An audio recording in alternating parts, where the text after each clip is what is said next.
Today's podcast is brought to you by Kentucky Farm Bureau Insurance. If your property gets damaged by a storm, it's nice to know there's a Kentucky Farm Bureau insurance agent in your hometown who's committed to making things right. Rain or shine, you can count on the great coverage and personal service you expect from Kentucky's insurance company. To request a free quote, find your local KFB insurance agent at mykfbagent.com.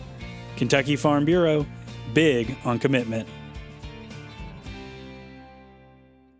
We're coming to you live from the nation's capital in Washington, D.C. with Managing Director of Government Affairs for American Farm Bureau, Ryan Yates, on this edition of Farm to Frankfort.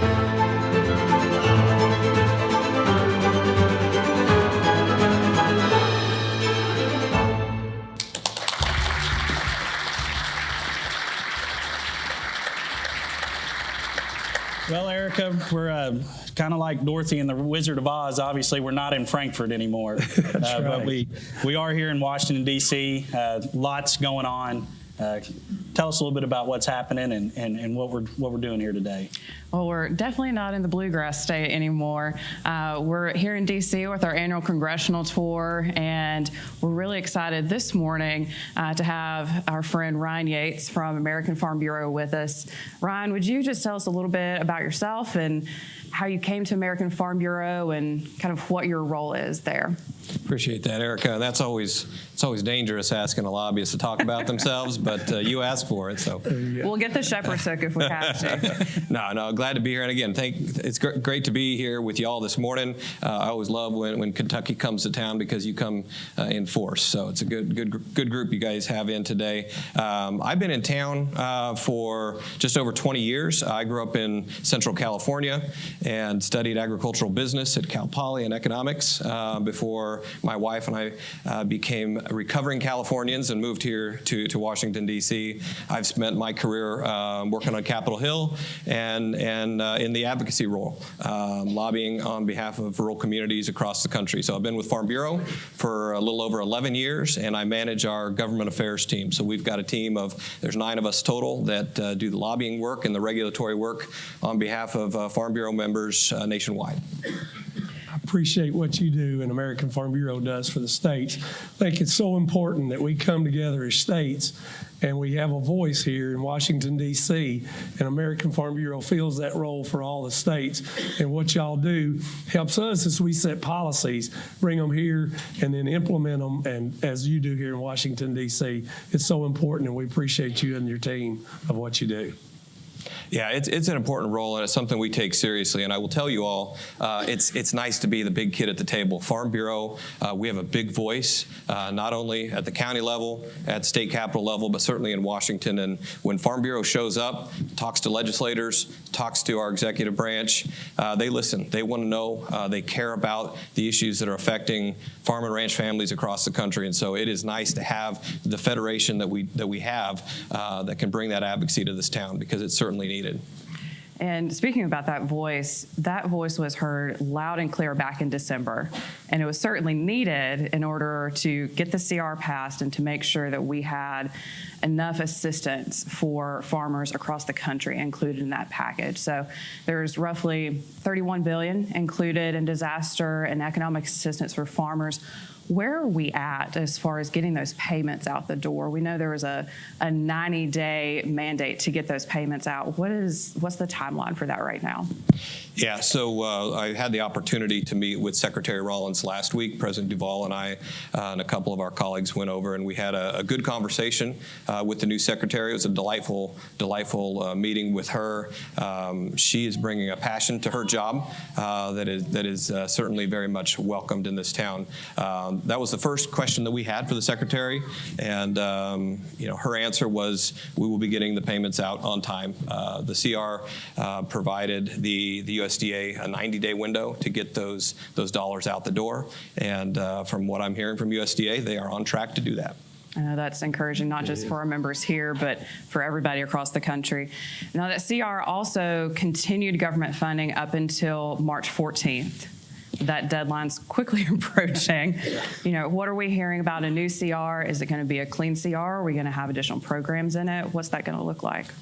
Well, there's very few things that motivate Congress like a deadline, but they love to give themselves deadlines, and they get to work and put out lots of press releases. So managing the government by CR is not the best way to govern, but that's sort of what we're at this point in time. Last year, when we had a split government, right, between the Biden administration and a Republican Congress with very tight margins, it was challenging to get anything done. And when I mentioned that Farm Bureau has a strong voice, I look at that CR that was able to pass in a split government. It was a clean CR except for agriculture. Our voice was loud, it was heard, and while we wanted a little bit more, $30 billion to help our rural communities that are suffering from one of the worst economic downturns in recent history, is a positive thing. So again, Congress set themselves another deadline for funding the federal government, and they will react and they will get it done. So, like I said, it's not the best way to do business, but that was the situation we had. Now, moving forward, we're hopeful that this new Congress will be able to get together, get their appropriations bills done on time this year. I know the appropriations committees are taking their jobs very seriously. We have a new majority in the Senate, and again, we're hopeful that perhaps they can do business a little bit differently, provide some long-term certainty, and get the fiscal 26 package done. I know when they were negotiating that CR, all the resolutions committee was here in town, and y'all were trying to work resolutions and work the CR, and it was a pretty hectic week for all of y'all. But I know for a fact that y'all were in the room and in negotiations, and President Duval and Sam and the whole team was there working hard, and we do appreciate y'all being there for that. It was important for agriculture to get that done in the times we're in right now. Yeah. Yeah, no, it's an absolute big deal. And like I said, I can't underscore enough how effective this organization is because we show up each and every day. You guys show up, you do the work, you're advocating at home, you're advocating in this town, and with that strong voice that we have, we really can move mountains. So there's no shortage of problems in this town that need to be overcome, but I'm very confident in the work. Because of the grassroots network that we have, because of you all, we're able to be successful in this town. And we know government funding is not the only thing that Congress has to worry about right now. A lot of people have been hearing about budget reconciliation. The House and Senate have different plans for what that will look like.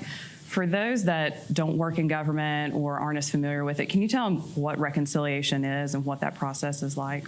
Yeah, it's a wonky, funny thing, budget reconciliation. So it is an opportunity that Congress has it's a limited legislative opportunity to engage in moving forward a bill that can address funding, it can address revenue, it can address debt issues, so it's limited in scope.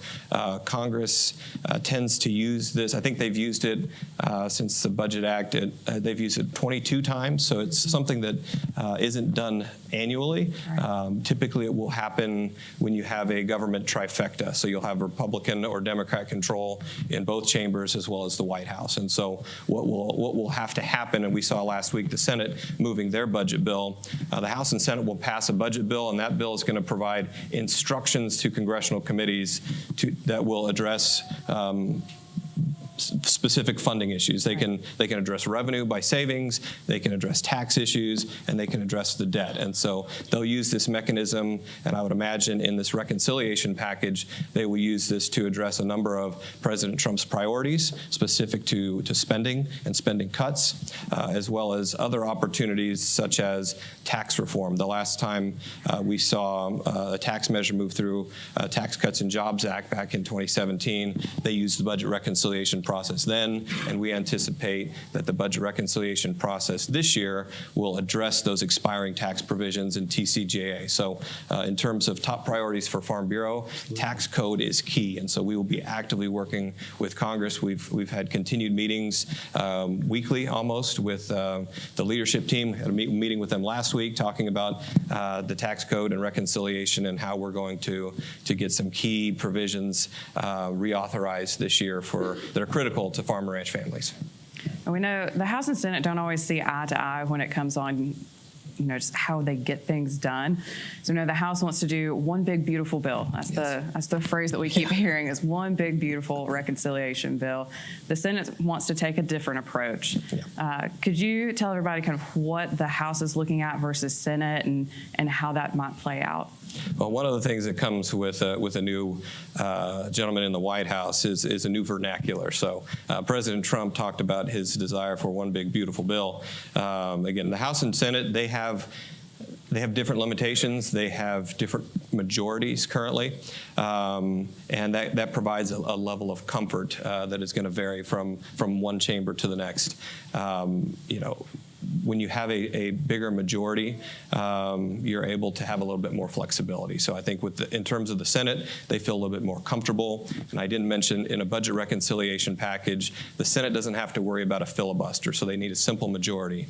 And so they feel pretty comfortable that they can have some flexibility to move forward two bills. The House, I think, because of the very tight margins that they have in the House of Representatives, they're going to need a little bit of a stronger angle. And moving forward one bill, they feel that they will have more certainty to be able to win over the majority in the lower chamber. But again, the Speaker Johnson and Leader Thune, they know their members, they know that what their delegations look like, and they're going to be able to manage this differently. At the end of the day, somebody is going to have to give, and that's the big question now: is are we going to have one big beautiful bill, or are we going to get this done in two? So time will tell. I'm not putting a whole lot of stress on it. Congress always finds a way to get it done. So this is a lot of posturing, and we'll see ultimately how this thing plays out. But I guarantee you, both Leader Thune and Speaker Johnson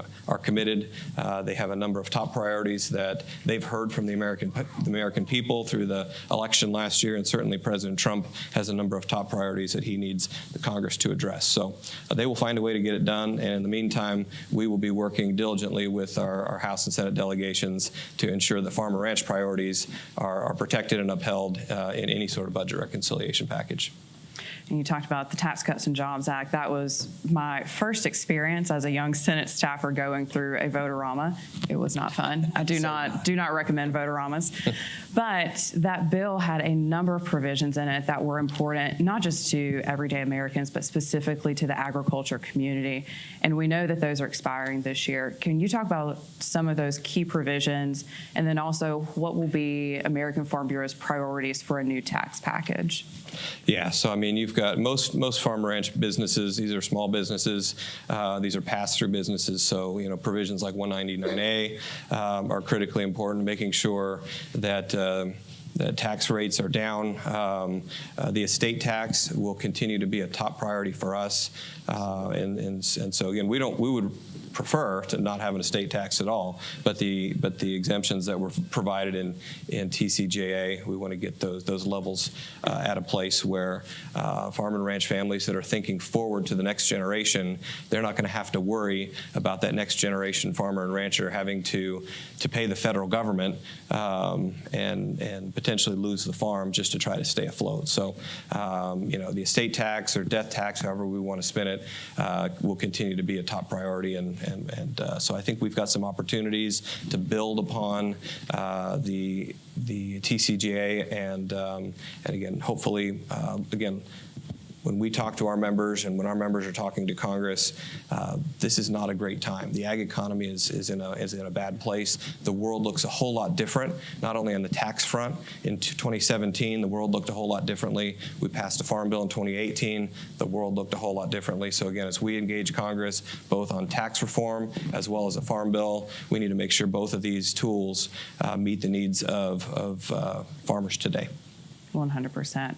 And we know Congress doesn't just have to worry about funding or dealing with reconciliation. The Senate also has a fun little job of confirming the presidential appointments. Yep. Can you tell us a little about some that we can get excited about? We do have a new Secretary of Agriculture who is fantastic and came to Kentucky as her first official state visit. We were excited to welcome her. Can you tell us about some other important nominations that we can look forward to? Yeah, Stephen Vaden is probably the next up that we'll be looking at. that. Brooke Rollins was confirmed. She saw unanimous support in the Ag Committee, which is no small deal. She's going to be bringing a lot of enthusiasm to the USDA, and she certainly has no shortage of things on her to-do list. So we're eager to see her get to work. But she's got to staff up, and so the federal government has thousands of political appointees that need to be filled. So again, they usually start at the top. The president's going to build out his cabinet, and we've been seeing the Senate calendar full of confirmations. So the Senate authorizing committees, they will be moving through those confirmations, and then ultimately they're voted on the floor. We've got nominees like Ms. Rollins that are largely bipartisan confirmations. We've had others that the president's picks are more narrowly making their way through Senate confirmation. But it does take time on the Senate calendar, and we're hopeful that the speed at which the Senate confirms these individuals, gets them over the agencies to get their job done. Right now, we're on record pace. I will tell you, I've been through many administrations in this town. They're working at record pace, and so we're hoping that they can get the job done. And certainly, we've got a number of empty positions over at USDA. All of the undersecretary positions need to be filled. Certainly, the DepSec needs to be filled. Stephen Vaden, I think, will do a great job.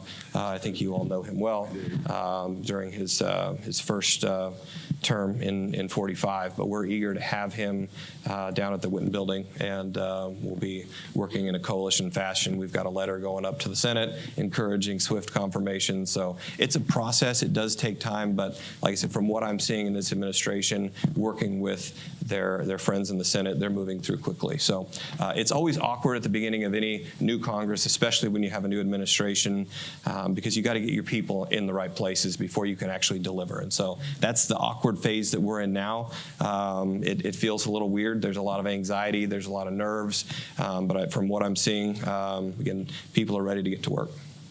And it's always encouraging to see those posts get filled so they can get back to the work of the people. Absolutely. Before we wrap up, are there any parting thoughts you'd like to leave with our members? Yeah, I mean, again, I will be very clear. The work that you do, not only on your farms, feeding America is critically important. Members of Congress, they know Farm Bureau. They know that when we come to the table, be it in Frankfort or Washington, the issues that we bring and working with our government affairs teams, these aren't just ideas that Ericka or myself or my team are coming up with. Every issue that we bring before Congress, we bring before the administration. It started at a family farm. It started at a county farm bureau, and we're able to really bring the truth to Washington, and they listen. Like I said, we are the largest general farm organization in the country, if not the world, and that power is incredibly useful when we are engaging with challenging politicians in this town. I will tell you, most members of Congress don't come from rural America. Many of them have farmed or come from farm families, but that is certainly the minority. And so even if you have a member of Congress that said all the right things on the campaign trail, or perhaps they're an incumbent that has delivered year after year, it doesn't mean that you should get comfortable. You need to do your work. You have to talk to them. You have to elevate that voice, and using the grassroots that we have at Farm Bureau, we're able to do that.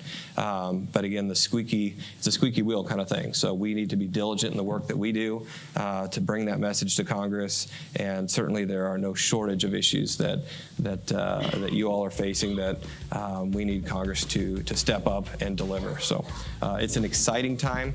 Glad that you are here in Washington. As I tell everybody that comes to town, if you are not here telling your story, someone else is. And so again, love it when Kentucky's in town. You guys bring a good group, and to be perfectly fair, you have a great delegation at home. So we appreciate you electing the right people to serve in the United States Congress. So very much appreciate being here, and happy to answer any questions if we have time. Thanks so much, Ryan. We appreciate your time, and we look forward to getting some questions.